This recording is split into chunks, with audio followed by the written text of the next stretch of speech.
Hi guys, welcome back to iDrum. And today we are very, very excited to be in the home of a man who, to most iDrum viewers, will need no introduction whatsoever. Multi-percussionist, Mr. Pete Lockett. Hello, Sam. Thank you for inviting us into your home. Well, pleasure. Great you could be here. It's been an absolute honour so far. We've seen you playing a few pieces, which we'll go on to talk about, hopefully. But, I mean, there's so much to talk about with you. The problem with this interview I've had with the research so far, you know, wasn't what are we going to talk about, but what can we not talk about? Yeah. You know, or what not to talk about. So why don't we just start with the here and now? You know, what have you got going on right now?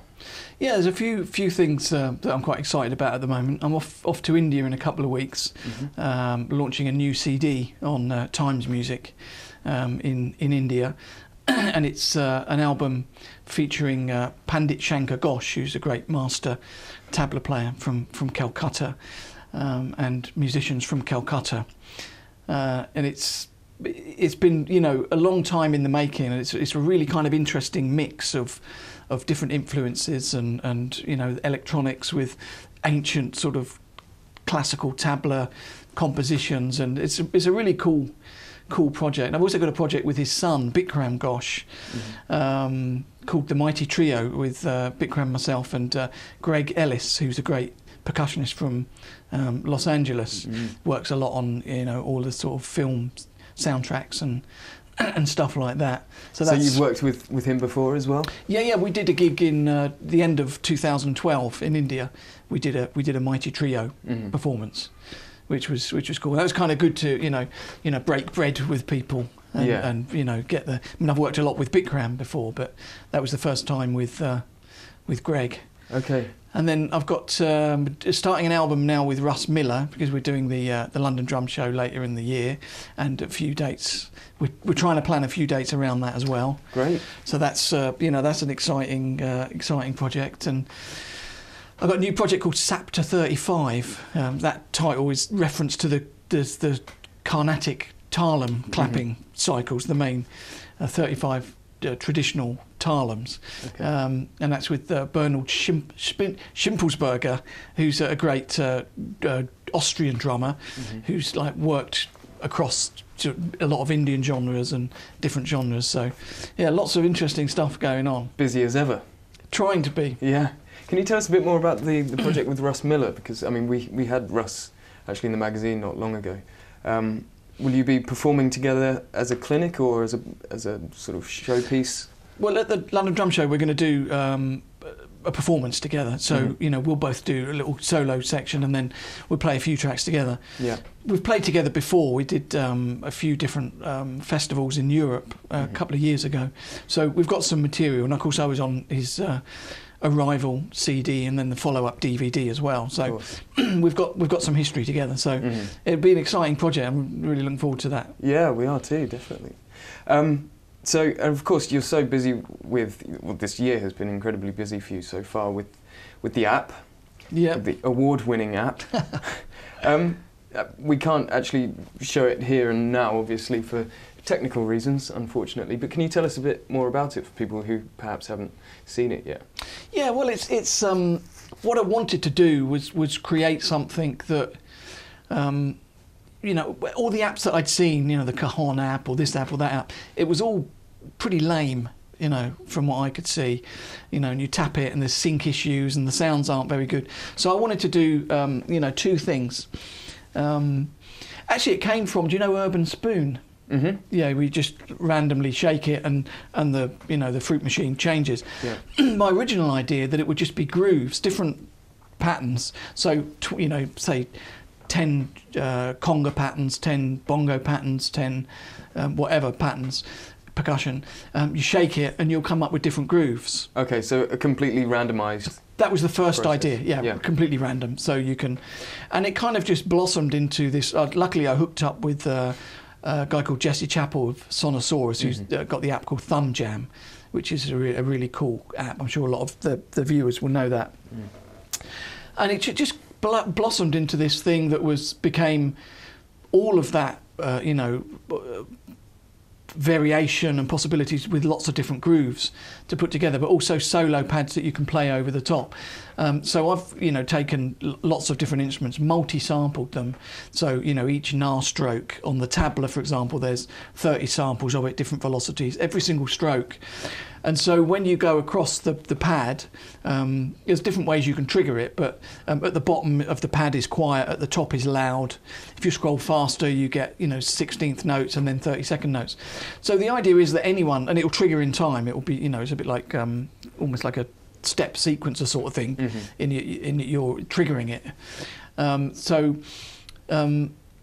It's just a really exciting development for me, because not only can people use all the audio, they can export the WAV files or upload it to SoundCloud, record your whole performances. But anyone who doesn't play percussion can just get it and drag the finger on, say Pandero, for example, or cajon or whatever instrument, and really get to know the sounds of it, but high quality sounds, really brilliantly recorded. And so it's doing really well, so I'm really excited and happy about it. Yeah. It's a brilliant app, and I suppose, because it's so versatile for not just drummers, as you say, it's for non-drummers and non-musicians. It's a great practice tool as well. How would you use it, say, as a practice tool? Well, as a practice tool, it's brilliant because it goes from 60 to 200 BPM, and instead of practicing to a click, you might be practicing to a pattern, whatever pattern you like. You might say, for example, you want something very top end, then you just put some shakers and triangles and stuff like that, and other people might want to, rehearse or practice to a lot more low end stuff. So you can have, put a lot more low end percussion in practice. Of course, it's any tempo. And of course, what I forgot to mention, with the drum kits are by lots of great players. I've got Johnny Rabb drum set on there, Russ Miller's got a drum set on there, right. Steve Sedelnik, Scott Pellegrom, Dave Languth. So it's really a group effort. Yeah, well, they've all helped out. They've all supplied, kits and of course the other thing is it can easily be triggered. So you could use that as a drum brain. Yeah. Trigger it with there's a lot of videos on YouTube. Drum Jam, the app being triggered by the Roland kit or whatever, and they're really great drum sounds because they're so multi-layered. Awesome, that's fantastic. Are you using it within your live performances as well? I've used it a few times. Yeah. I have, yeah. Great stuff.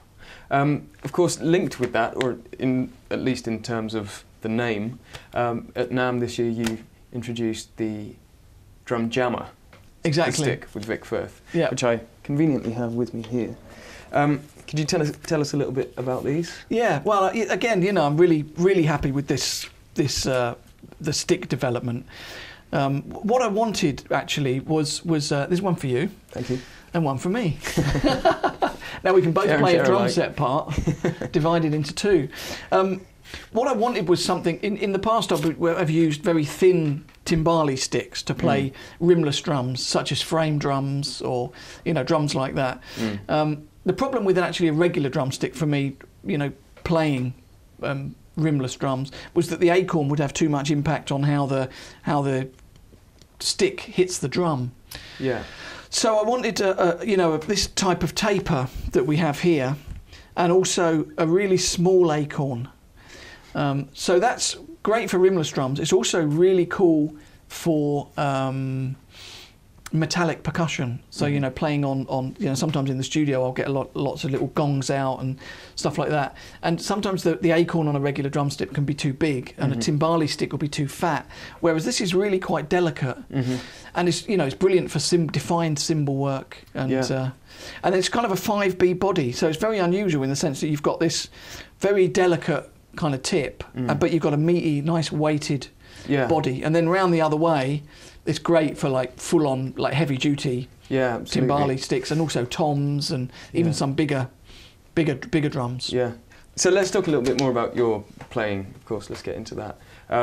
Your career has been so incredibly diverse so far.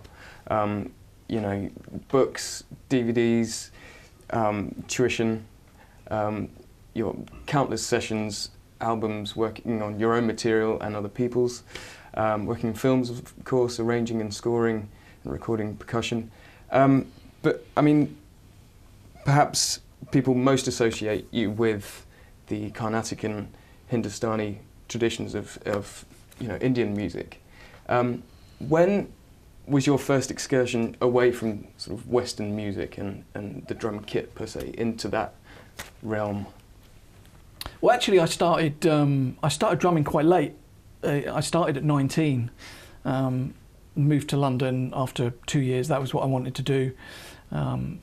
Lived in a little bedsit flat in Finsbury Park that had been a concrete store previously. And so you get out of bed and there'd be the dust everywhere, and it was hideous. Actually, I had 9 months of hell in that flat. And the above the toilet, was the front door step, huge concrete, but it was split down the middle. Right. So you'd if someone arrived, the postman or something, when you were on the loo. Oh right. Okay. You could hear it creaking. It's like oh. Anyway, enough of that.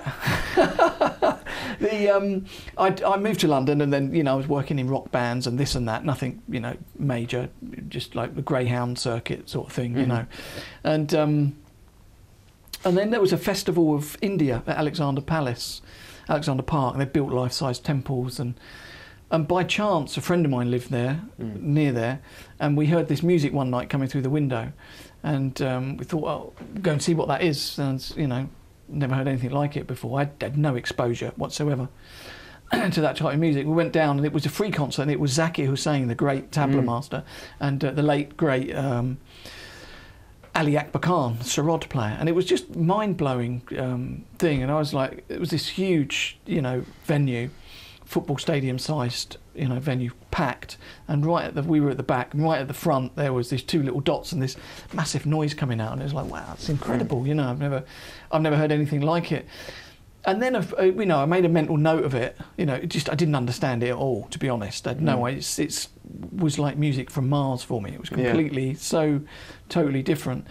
And then a few weeks later, I'd moved away from the concrete store by this time. I lived in Tottenham, and the newspaper came through the door, and it had fallen open on the mat, and it was there was a big advert there, tabla lessons. So I was like, actually, that's a calling. Absolutely. So that's how I started. That's how I started went along, and I had a few lessons with a great tabla player called Yusuf Ali Khan, who interestingly was the nephew of Ali Akbar Khan, the guy I'd seen play the concert. Okay.